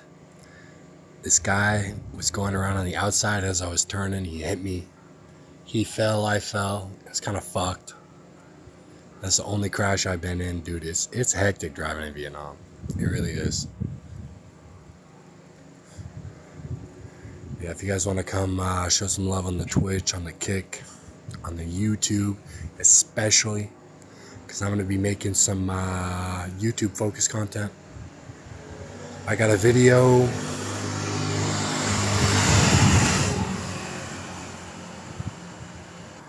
Dude, we're talking like 50 to 100,000 US dollars in bonuses per year for like long-term Huawei workers. In bonuses. Like, you'll see videos of the, like, but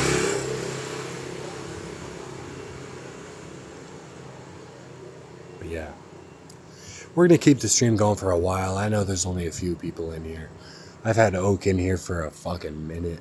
I hope you're still here. We got a couple more beers. I'm going to eat some sausage when I get back up. But yeah, check out the YouTube. YouTube, Comrade680K. Same as the Instagram.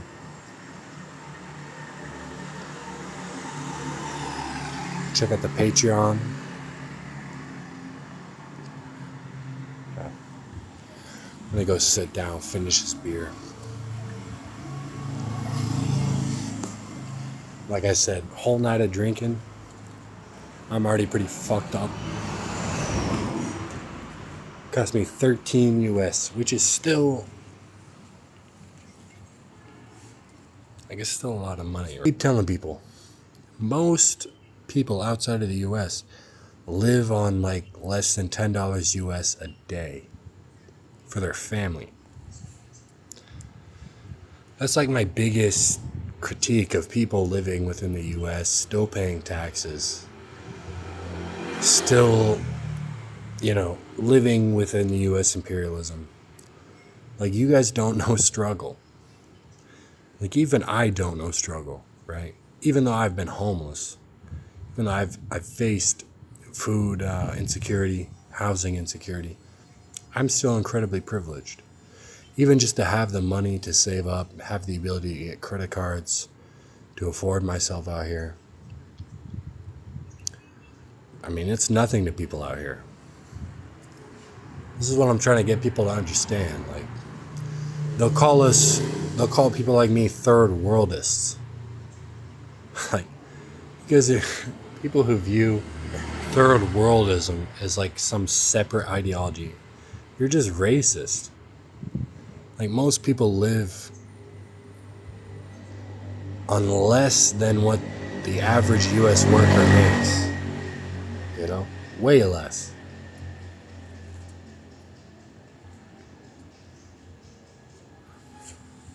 Like, even when I'm paying like 200 USD a month on rent, that's still a lot for most people. That's what I'm trying to get people to understand. Like, especially Trotskyists. These Trotskyists talk about how, like, oh, the U.S. worker is just as exploited as, like, the third world is. No, not even fucking close. Like, we are insanely privileged compared to the average people out here.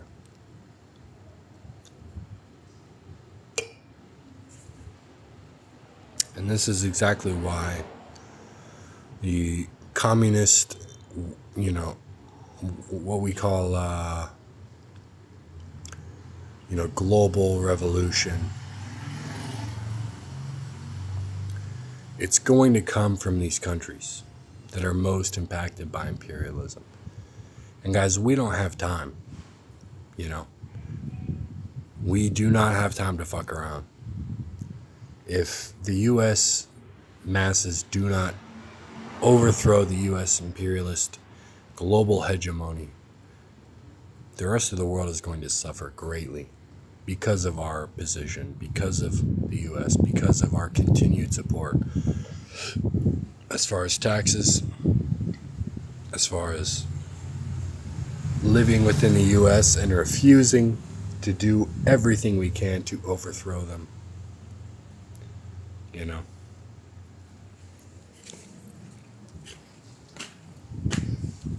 Our focus has to be on the U.S.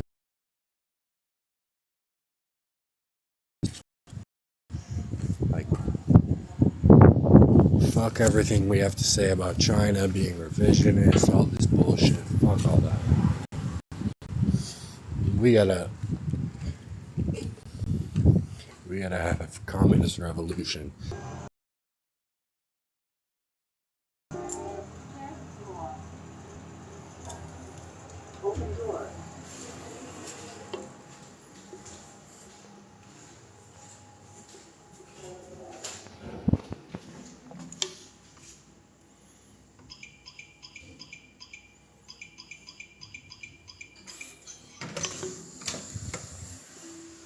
All right, we're back in the room. We'll do a little room review. Of course, we got Lenin, we got Marx, because that's what we are. We got the fan.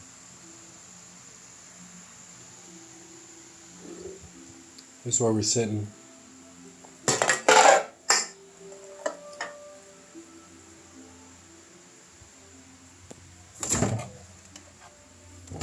Last beer.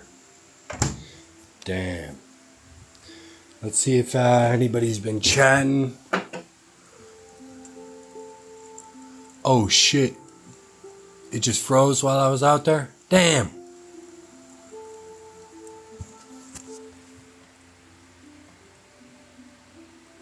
Is it still frozen?